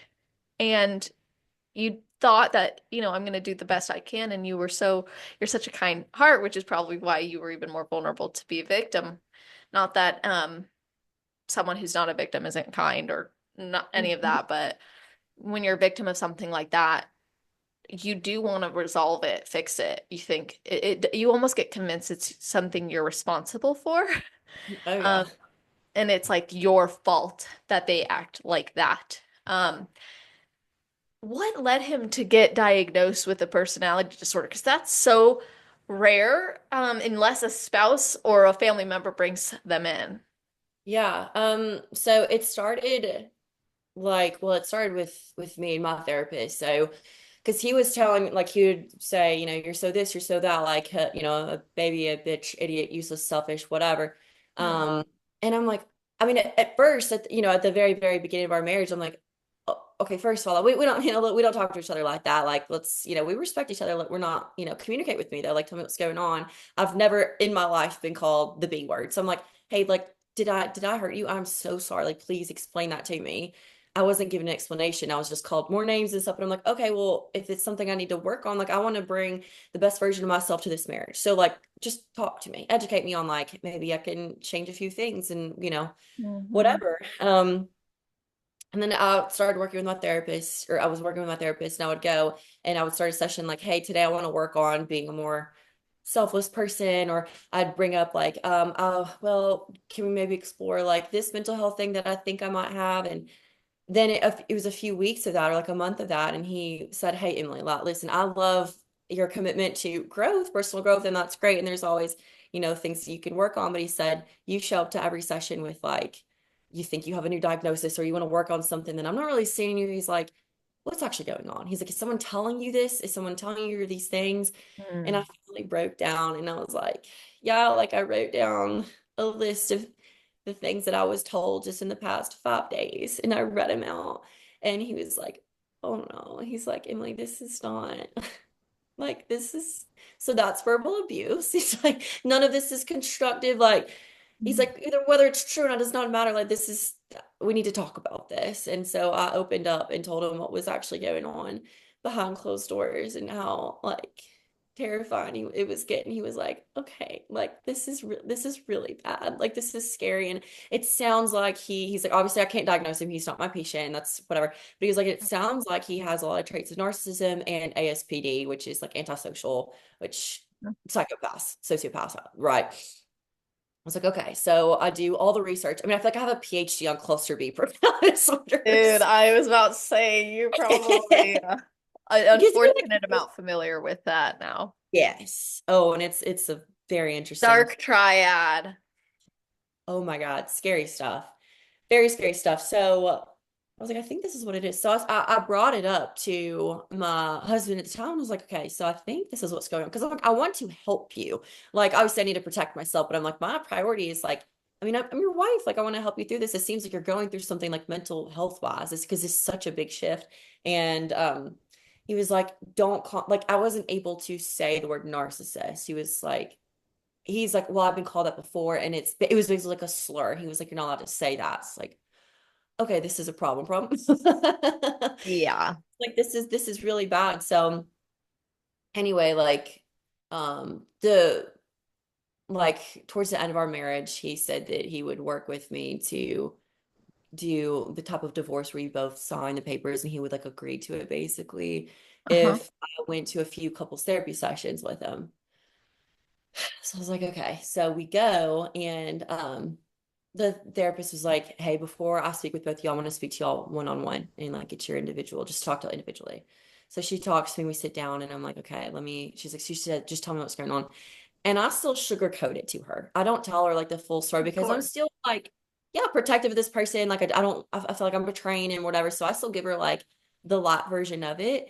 And she still looks at me, she goes, okay, I'm so sorry to tell you this. She's like, this is not so we're not going to work on fixing this. Where our priority is like making sure that we get you safe first and foremost. And she was like, this is terrifying. This is like again worse than you think. It does sound like he may be a narcissist, maybe a psychopath. And I've got some resources for you, but I'm terrified to send them with you. So we had to, the couples therapist and I had to arrange like a secret meeting for her to give me resources to escape this guy. That's how Mm. it was. And then during the session, she was like, she literally whipped out the DSM and went to like the narcissist, like the NPD page And we spent 45 minutes like trying to diagnose him. And then she closes the DSM. She goes, "You have 9 of 9 traits of narcissism," which is you're diagnosed with NPD if you have like 5 of 9. She's like, "This is bad, bad. Like this is really scary." And he's just sitting there with his arms crossed like human. And she was like, we're gonna get this girl away from you. Please let her go safely. Like she was begging him to let me like escape and just let me go. And she looked at me and she goes, "And I need to tell you, like, the way their brains work is like if I can't have her, no one will." I was like, "Oh yeah, like I can kind of see that." And she goes, "Emily, look at me. If he can't have you, no one will. Do you understand what I'm saying?" I was like, "No, he's not gonna." And she's like, "You need to be way more careful than you think." Like it was just, I'm getting chills thinking about it still. Like it was just one of those moments where I'm like, oh, it really is this bad. Like my life is on the line here. Like I don't really have a choice. And that was one of the last times I ever saw him. Like that was it. Wow. And yeah, Did he harass you after the divorce? it's always mind games with him. Like he joked about not showing. It was a 45-second Zoom call, which is strange when you make such like a beautiful like lifelong commitment and a gorgeous like with a big Catholic wedding, and then it can boil down to a 45-second Zoom call. But like you'd even just joking about not showing up for that, or just like blowing up my phone with calls and stuff. And like I had unadded him on LinkedIn and he adds me back, like just random stuff like that. And but luckily he not in person. I haven't seen him. I like moved into a escaped to a new house. Like he doesn't know where I live. I get my car checked for trackers all the time, like every time I get an oil change. And I don't think he's been like following on that or anything. I don't think he lives in this town anymore, but definitely keep my head on a swivel. And I think the safest way to go about it, like I can't live the rest of my life just like fully paralyzed because that's not living, but just having to be very careful and just kind of stay on the move all the time. Like I don't stay in one place for too long. And so he hasn't really harassed me, I guess, the past couple of months, but I've been really protective of myself where he doesn't really have the opportunity either. It's smart that you're protecting yourself, and to have gotten out of that is so difficult. And the thing that goes through my mind is like the before marriage. And I imagine that probably is what was keeping you too, was like, yeah, something just jostled wrong in your brain that suddenly you're acting this way. Like you hit your head and now you are acting different. At least that's how I would have imagined it. Mm. Has it changed the way you view love and marriage? I, at this point, because I did like the deep, uncomfortable, painful healing work, I think it's changed my opinion just in like honestly very beautiful ways. Like I feel like I can love people so much deeper now. Um, I feel Mm. like I'm definitely smarter for it, and I can see red flags from a mile away.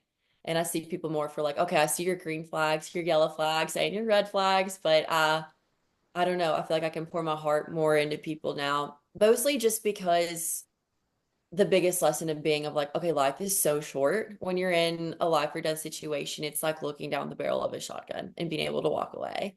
You're like, oh my God. Like, I mean, I literally wake up every single day like, oh my God, like I'm alive. Like, let's go. And I'll wake up. I mean, it's just like Oh, in a dead sprint. I just want to wake up and run through a brick wall. Like, let's go. And that spills over into everyone I meet and everyone in my life. Like I just love them so much, so much louder now. And I don't know how it'll affect me long term, if I don't know, like I haven't even thought about being in a relationship or anything at this point, just pouring myself into like my friends, my career, my family. But, I'm hoping and hopeful that it is not going to negatively affect it. If it does, and it is on me, I need to have that discipline to go do the deeper therapy work and healing and not spread that onto anyone else.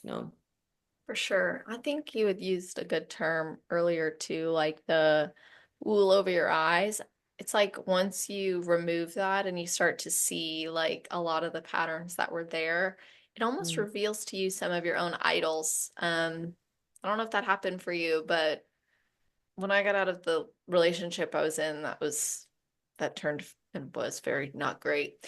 Mm. I look back and I'm like, that taught me a lot about what I idolized. Like, I realized I was willing to look the other way because not only did I want this next chapter of my life, but also I kind of convinced myself that that's what I would have to settle for.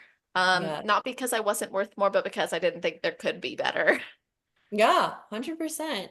And I don't know if this is your experience too, but narcissists are like mirrors, especially because they'll try and like copy you or be what you think they want them. Yeah, so Literally that.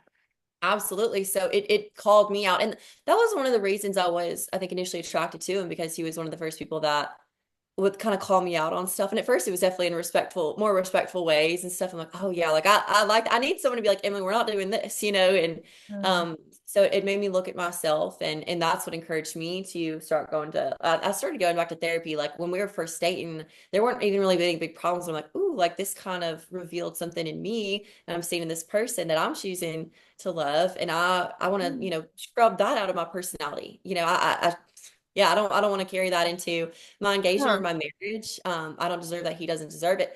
And I thought he was doing the same thing. I thought because I very wholeheartedly subscribe to the tenet of iron sharpens iron. That's what I look for Hmm. in friendships and obviously a partner. And I thought we were doing that. I thought he was kind of like that power couple dynamic where we're like both working on ourselves in all these different ways. I thought it was a beautiful thing. And that's obviously, that experience didn't carry over into marriage, but yeah, no, I think it definitely revealed a lot about myself. And yeah, it's One of the interesting. most important things that I learned and had to take away from my experience, which was not even close to what you experienced, but I realized just because it ended bad and there were bad things that happened doesn't mean it was all bad. Mm. So when I think about, okay, like you were growing with somebody, that's a good thing, right? But because of the twisted nature behind that, sometimes we then perceive it as bad. And so there were certain things from that relationship I was like, well, maybe that's a red flag. Maybe that's a red flag. Like everything became scary to me after that because I was like, I can't trust anything. All of it's bad. But I Yeah, realized some of it, some characteristics are good and okay. And because narcissists can embody what they know you desire, um, it's important to recognize, well, those traits maybe I still like and appreciate, but are they genuine? completely, completely. Yes, yeah, is this actually a safe person? Like, and that's the thing too. It was such, I have to keep in mind, to break that trauma bond, like, Emily, that was pretty much a fake personality. Like we knew each other. We went to undergrad and grad school together. I'm like, he pretty much Mm. like watched you for almost half a decade and could form an entire personality to lure me in. I mean, and then like when that fell off, then through our marriage, that person that he was then is his true self. Mm. So I didn't get my heart broken. I basically had to mourn it like a death. Like I literally felt more like I feel more like a widow than a divorcee because that person that I Mhm. thought I fell in love with never existed. That's not him. And so, I mean, it made it easier to like, I don't know, heal in other ways, but yeah, no, I felt like I went from wearing a white veil to a black veil in, just a week. That's a really great point. So you knew him from undergrad to grad school. When did you guys start dating? Um, we knew of each other, went to a pretty small college and ran in sort of similar circles, but never really spoke. But our friends were all we had a lot of mutual friends and stuff. And so I don't know, I guess I trusted him a lot faster and a lot deeper because my friends Right. were like, oh, he's a great guy. Like even one of our close mutual friends like lived with him for years and still did not Hmm. see this coming. Um, but we met the night of our grad school graduation. We got our MBAs together and then we were both living in the same town at the time and just kind of hit it off from there and yeah, started dating really quickly. You guys were together for a long time then before. Not a super, super long time. As a typical narcissistic relationship goes, it moved at a dizzying speed, a lot faster than I was Mm. comfortable for. And then you get those little like hints of micro punishments or like covert pressure to keep it moving quickly, or like, if Mhm. he's trying to slow it down or put on the brakes, it's like I don't know, like you get something shiny taken away from you, but it's all under the surface. Does that make any sense? Yeah, it's almost like there's a buy-in that happens where you get further entrenched in the relationship that it makes it harder for you to leave, whether that's Hmm. financially, emotionally, physically, whatever it might be. Um, they kind of pick out what they know will make you stay, and Hmm. then in doing that, you're more likely to excuse because this part of your brain is like, well, logically, I've signed a contract with this person and we're living in this Yep. apartment together. So it Yep. can't be that bad, and you want to convince yourself you've made the right choice, but then they will bring back all of the sweetness, all the goodness, then you're like, oh, it is fine. Them Yep. them cheating with that other person wasn't a big deal after all. And then you're like, but it is a big deal. But it Yeah. is. It's dizzying. It's nauseating. It's so confusing. And it's just, God, I don't know. And we had such a nice apartment. I really miss it. It was a really nice luxury apartment. I know it was an apartment though. No, no, I know. I like said that to the therapist, and she's like, "But Emily," I'm like, "But he's like, he's so cute." She's like, "Emily," she's like, "He's not cute enough to be acting like this." I'm like, "I didn't say that. I know, but like, But still, oh my gosh, yeah, I the know." things She's that like, we'll "But he's turning, excuse. yeah, but he's turning that gorgeous luxury apartment into a battleground for psychological warfare. Mm, That's not worth it." for real. Yeah, man, I'm honestly like I want to say I'm sorry you went through that, and then there's another part of me that's like I'm really amazed by you, and I think you going through that, I don't know that it's like a sorry thing. It's more of like, wow, like I'm proud of you that you got through that and you escaped, and it's something I hope other women can have the courage to do. And even though the escape started as a result of all the things he was telling you was wrong with you, it ended on a really positive note in that you got out and you're free. Oh my gosh, I can imagine you actually being free and you I remember one of my friends said, she said, you're gonna take a breath. After you leave this relationship, you're gonna breathe deeply for the first time and you're gonna know. And I am wondering if that happened for you when it was finally done. You breathed for the first time. 100%. Oh yeah. I remember like for me it was like one like big cry in my car. It's just like, Mm. oh God. Like I feel like I feel like it's just cured my asthma, honestly. I mean, I remember like the night that I finally escaped. I think it was my birthday, I think. And Wow. I called my dad and it's just like, Dad, like I'm terrified. I don't even know what to do. I have no clue what to do. And he's like, and like, this is the last time my daughter's gonna call me from a locked closet. Like, I'm coming down there and like, Mm.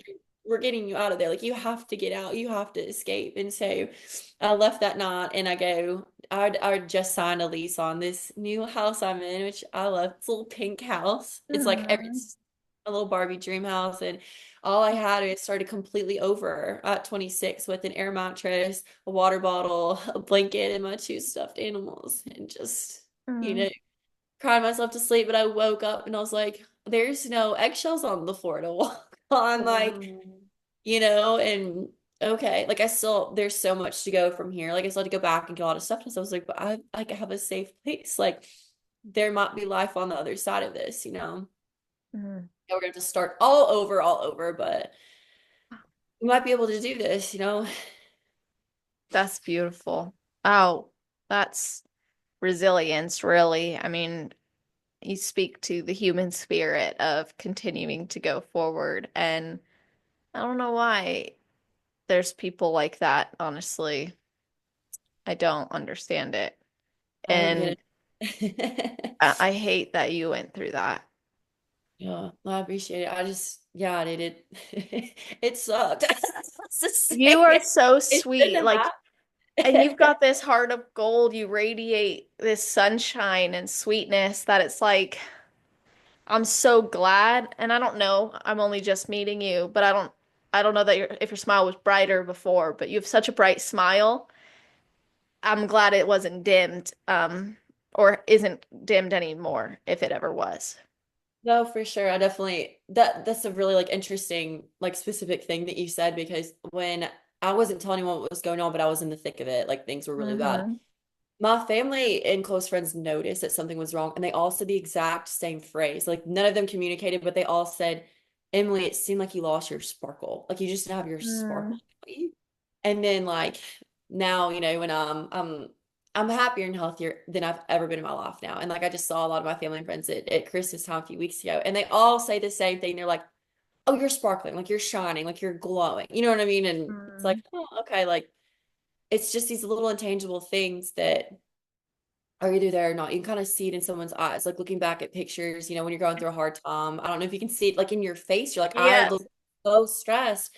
But that's Mm-hmm. the thing too, the biggest thing that I've learned and one of the biggest changes I've implemented since going through what I've gone through is trying to keep an eye out for these little things, these little intangible things in my friends. Mm-hmm. Um, and asking these more vulnerable questions. I will ask my friends that I'm very close to, and they tell me a lot about, their boyfriend or their marriage, whatever. And I'm like, hey, behind closed doors, like, tell me do you feel safe? What is he like when he's upset with you? Like, I will ask almost invasive questions, and I would rather risk, them being like, I'm not comfortable sharing that with you, or like, whatever. I would rather risk that, but really check in on my friends. And that's something I've encouraged them to do as well. Like ask people how they really are behind closed doors because it is really, really tough to be the person that Mm-hmm. makes a phone call and say, like, I'm not okay. Things are really bad. Like I had to call all of my bridesmaids one by one, like you just stood by me. I'm like happy to save my life. Like I have to tell you, like it's really bad. So yeah, I definitely, if I could just give one piece of advice to don't be scared to ask your friends if you feel even just a small vibe shift, even over social media. If you see a picture like, I just don't have the best feeling, call them. Don't be scared to ask those questions and see how they really are Mm-hmm. doing behind closed doors. I love that. Uh, You know, something that was difficult for me is hearing people say they knew things before. And I'm like, why didn't you tell me? And I get that I wouldn't have probably listened. There, I can remember a conversation I had with a woman in Arizona, who was a friend of mine, and she gave me a warning. And I should have listened. I should have listened, but it doesn't matter because that stands out to me now, and I'm grateful for that. More so than I am did you know about this? I knew about this. Da, da, da, da, da. I'm like, I want to have compassion and grace for people, which is one of my strengths and weaknesses in that case, where you make excuses for Yeah. mistreatment. But then again, like I appreciate how you said that, and there is so much courage to call up your friend and be like, I am so bad. Like I remember my sister and my best friend were both like, you're depressed a lot. And I'm Mhm. like, uh-huh. And he's always got something that he needs you for. When do you talk? Not, I never get to. There's nothing about I can't. And then Yeah. it was those slow little things that I revealed, and my friends are amazing. My sister's amazing. Like they always support me, the relationship that I'm in, so they would never speak poorly. And then I remember one time my best friend was like, I've been in this situation. You're done. Like it's Yeah. okay to get out. Like it's not gonna change. But I had to get to that point to Yeah. hear her say that. Yes. You kind of have to get knee deep in these situations a little bit, and then someone kind of has to say something specifically. Like I met a girl and I had a vibe that something was off in her. She already had a few children with this guy, but they weren't married yet, but they were engaged.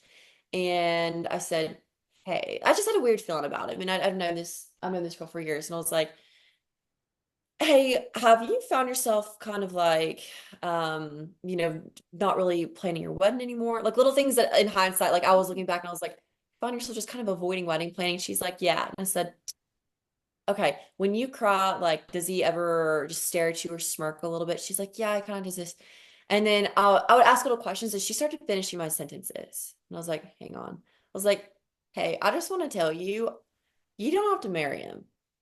Like you don't have to marry him. And she just looked at me. She goes, "What'd you say?" I was like, "I don't. That's a really specific like thing to say." But I'm like, if no one's told you, you don't have to do this. You'll always be connected to this guy, like you have children together. And she goes, I think like I needed to hear that. She was like, oh my God. I was like, it's gonna be okay. Like no one's pressuring you to do this. And I was like, I think, and we basically she was in a very, very, very similar situation. It was like I was saying, like the wheels of abuse were turning. The mask hadn't necessarily fully fallen off yet. But I kind of walked her through like, hey, this is what you might be able to expect. And I think he's a very narcissistic guy. And they follow very similar patterns. So I'm like, just want to let you know, like the most dangerous part is the leaving, and this is what might happen. Mm. And then she like we caught up a few months later, it's like 3 months later, and she said what you said like was gonna happen was exactly what happened. And like I would have been in a much more dangerous situation if you hadn't, like Wow. kind of warned me of that and told me. She was like, I just think I just needed to hear like you don't have to marry, you know what I'm saying? Just something like that. And I do wonder, if when I was engaged to him, if someone had been like, hey, you don't have to. Like I remember before I even walked down the aisle, the wedding planner was about to open the door. She goes, are you ready? And I said, no, like there was something in my stomach that was just like we, Wow. we we're not something's I don't know, like just like don't do it. And she said, "Are you ready?" I said, "No." And she said, "It's too late. We're opening the doors." I said, "Don't open the doors." She opens the door. We're walking down the. I know, like just little things like that. Do you know what I'm saying? Interesting. Yeah, yeah, yeah. I hear you. It's like the women intuition. Yes.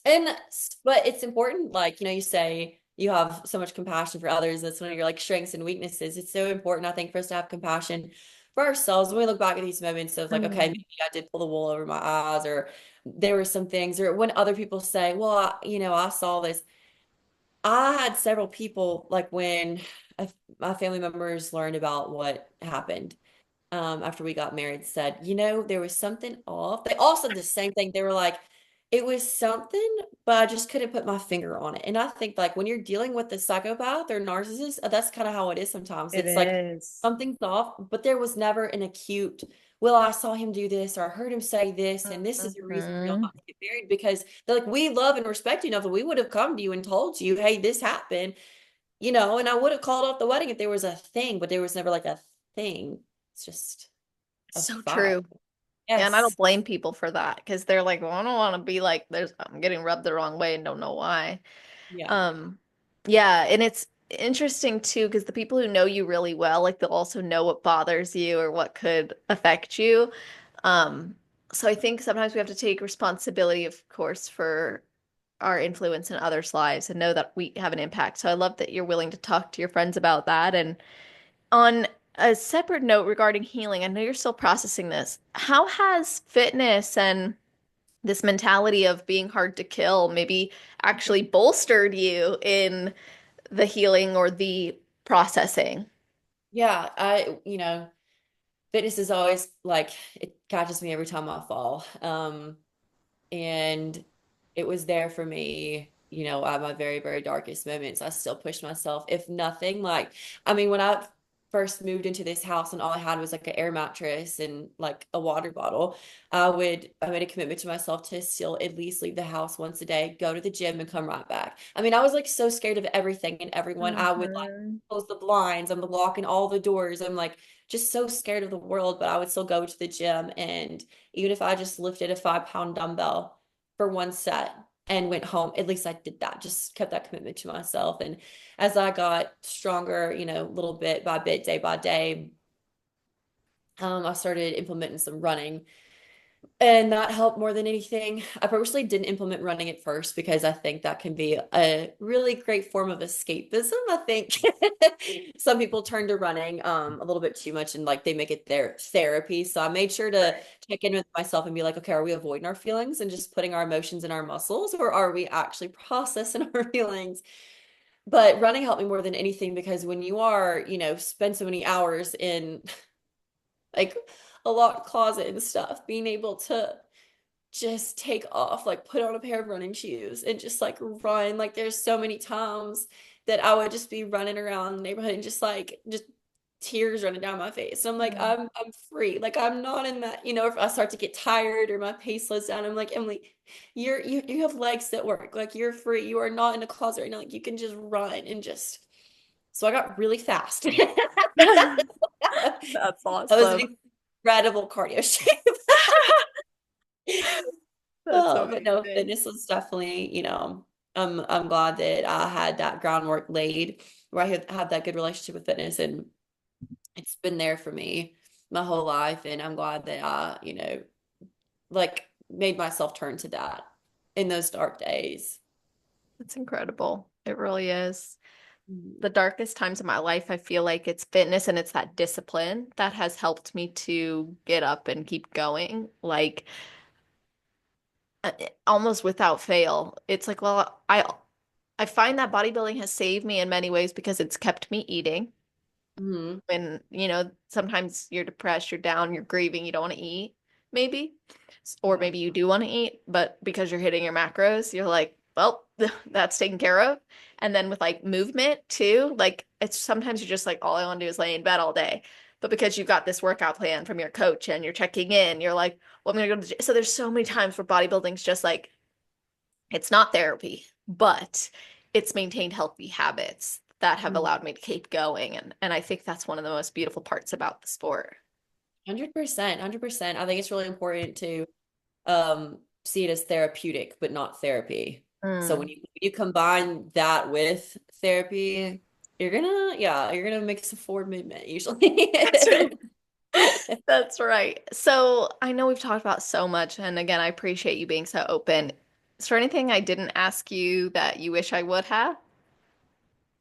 I don't think so. Has anyone ever said yes on I don't know. Because I've thought about this. I'm like, oh, I think I had one person say yes, but I don't remember what it was that they expanded. They expanded on a point or they went back to something. But I don't remember when that was or what that was. But I ask because I'm genuinely like sometimes I'm like, in case there's anything left unsaid, I'm like, let yeah, me same. open that door, you know? And I had a mentor who had a podcast, and I remember he would ask that question sometimes, and I was like, I should start asking that sometimes because it is great to go, well, maybe did I miss something? Yeah, no, I love it. No, but I think we've covered some like really great stuff, and yeah. Good. Well, awesome. So before we wrap up, I like to get advice. So what is your best advice for someone who has never competed before but wants to? And then your best advice for somebody who's on their road to pro? So I've got notes. Yay! Oh, that's so awesome. I love that. I've been thinking on this. Okay, That's so amazing. my advice for first-time competitors, number one thing is go see a show in person. It's not the same when you see pictures or videos. You got to go see a show in person, be in that environment, and feel bodybuilding. Um, the second thing is hire a reputable coach. It doesn't have to be like one of the top five coaches in the world, but one with a solid track record of wins and who consistently brings in athletes that are stage lean because I think it's really important to know what stage lean feels like. Especially if you are going to want to go for that pro card and be on the national stage, that's maybe even a little leaner than what a lot of people bring in to the local stage. And then this is probably like my biggest piece of advice is to work with that coach through at least one full off season or like one full year before prepping. Like I would not recommend working with a coach and immediately going into prep. Like give them a chance to learn your body and build that trust and communication like we were talking about with that coach. That's gonna make that prep so much more successful. And then shorten the learning curve for yourself as much as possible through like podcasts like this, forums and workshops. Workshops are amazing. I know you've like spoken at some, and they're really great for networking. Having in-person posing coach, I mean, it's just an invaluable thing. Even if you have to drive a few hours, like would definitely recommend going to a workshop. And then the last thing is to train aggressively. I'll train like a huge like male bodybuilder. I always say I feel like I'm like I feel like I'm like a big male bodybuilder trapped in the body of a bikini girl. Like I may be little, but if you see me in the gym, I'm like foaming at the mouth. Like I'm going hard. But when you turn around, I'm holding like 10-pound dumbbells. That is awesome. Like I always say I'm like a combo of like Paris Hilton, Arnold Schwarzenegger, and Theo Von. But like in the gym, Oh, I I'm love those. That yes. is so good. I'm like in my head, I'm Ronnie Coleman. It's like a very specific type of body dysmorphia. But The I Theo would just Von one threw me up like, who's this third one she's gonna say? He said Theo Von. I'm like, no, bring it away. it's just the draw. Awesome. But no, I think especially like for first time competitors though, because more than likely you probably have more muscle to build. So it wouldn't hurt to go really hard in the gym and learn what it feels like to train for an extreme sport. That's So right. Yeah. And then advice for those wanting to go for their pro card. It's a little extreme as well. I would suggest become disgustingly obsessed. Like if you have your mind set on becoming an IFBB pro, like don't stutter step. The moment you decide that that's your goal, be stubborn about it, be aggressive and stubborn about it. Like it's an extreme sport, so accept that some things will need to be extreme, but don't be scared of that. Like get excited about that. You may do cardio till you vomit. You may, squat till you cry. You're gonna do damage to your hormones and your relationships probably, and you may not even get that pro card, but I also just risk it anyway. Like go for it if that's really where your heart's at. Like if you have your sights set on that. My second piece of advice, if you're in your 20s and you're unmarried, I suggest get laser focused on this goal and knock it out. Like this is kind of what I did. Like eliminate all distractions and life will get in the way later. So I would suggest like utilize your youth and the simplicity. Like you're never going to be as young, healthy, and hot as right now if you're, in this era. So I would suggest like actually just grind it out and get that pro card. Hmm. And then the last piece of advice is do everything 100% perfectly. Like don't cut a single corner. Don't waste anyone's time or money. Like don't disrespect the sport by bringing anything less than a pro card worthy physique to the national stage. I know that's a maybe a hot take, I but like it. I think, and I think like you should only let someone beat you by 1%, and that should be genetics, if anything. The competitiveness on the national stages is insane. It's like splitting hairs, and it gets more competitive like every year. So I would go for the best suit with the highest quality crystals, work with a top posing coach, weigh food down to the hundredth of an ounce. Like the top competitors are not cutting a single corner, down to the inch of where your extensions lay on your lower back. I don't know if you've ever seen like James will literally take scissors if your extensions are too Hmm. long and like, cut it I love that. along the line. Yeah. But that's also like why James's girl stand out with that like certain look. Like even him himself, he's such a perfectionist down to the glaze on my right hamstring. Like he did not let me get on stage and he was like, "Are you kidding me? Like, look at this. Like, we need to fix this." I'm like, "What? I don't see a problem." He's like, "No, we're redoing this, but you want to have like just be a total perfectionist about all these little things and you stack up all these perfect little like parts of your package and then put yourself on the national stage. Spend that money to be perfect. And on that one national show, if you do want to maybe just take that fastest track to the pro card and instead of dragging it out to, multiple national shows, and the investment will be worth it. So, Hmm. yeah. That's advice I wish I would have heard even when I started, to be honest. Like to not spend all the money on all the shows. Mhm. Just get ready. Get what I'm hearing from you is get glaze worthy. And I would have done that first a long time ago. And now I feel like I'm in my prime as an athlete, but I'm also like so ready for other areas of my life that it's such a different feeling. So it's great advice, and I appreciate you sharing all of that. Yeah, well, I appreciate the opportunity. I have one more like teeny tiny hot take. I guess like Please. I love a hot take. advice. I'm like climbing on my furniture.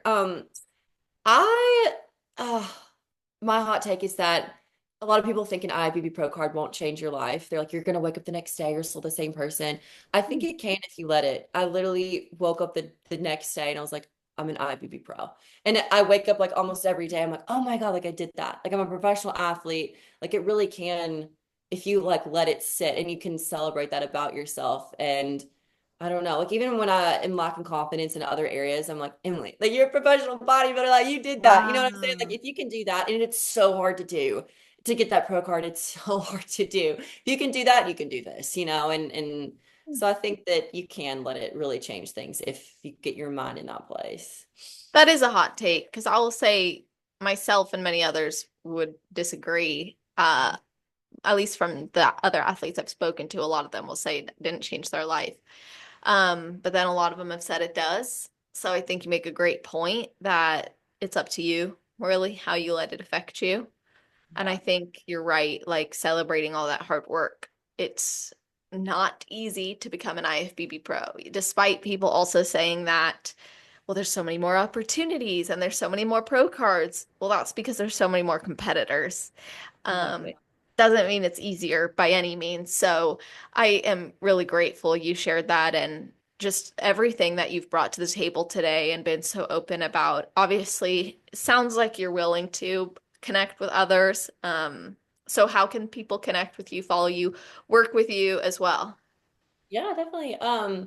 You can find me on Instagram at Emily_Reber. That's Reber. And I don't check it all the time. I'm a little bit off the grid these days, but Good for you. you can find me there. And then like that's where I'll be posting my next webinar information as well. Okay, awesome. We'll put all of that in the show notes page. So you guys, that's always on celestial.fit/podcast if you're listening right away. I don't know where that thumbs up came from. Do you see that on your screen? Tried to like turn that off of mine and I can't figure I it can't. I feel like it was because of like your thumb was like pointed up and it was like, oh, maybe. out again. I don't know. That's weird. Only things that people who watch the videos get to see. But yeah, it'll be at the top of the page. And then you guys, if you are listening in the future, scroll down to the alphabetized category section. And not only will you see the links to connect with us, but you're also going to see a summary of the episode, a bulleted list of the topics we covered, as well as episode timestamps. So you can go back and listen to your favorite part or share it with your teammates, your friends, your family, let them know what resonated with you or what they need to hear. It goes a long way for the show, but also for the athletes when you post that you listened and let them know what your takeaways were, what you thought of the show. So thank you all so much for tuning in. Emily, thank you for coming on. Thank you so much for having It me. was my pleasure, truly. And to everyone listening, I hope you all have an amazing rest of your day, night, or morning, wherever you are in the world while you're listening to this episode. Just make it awesome.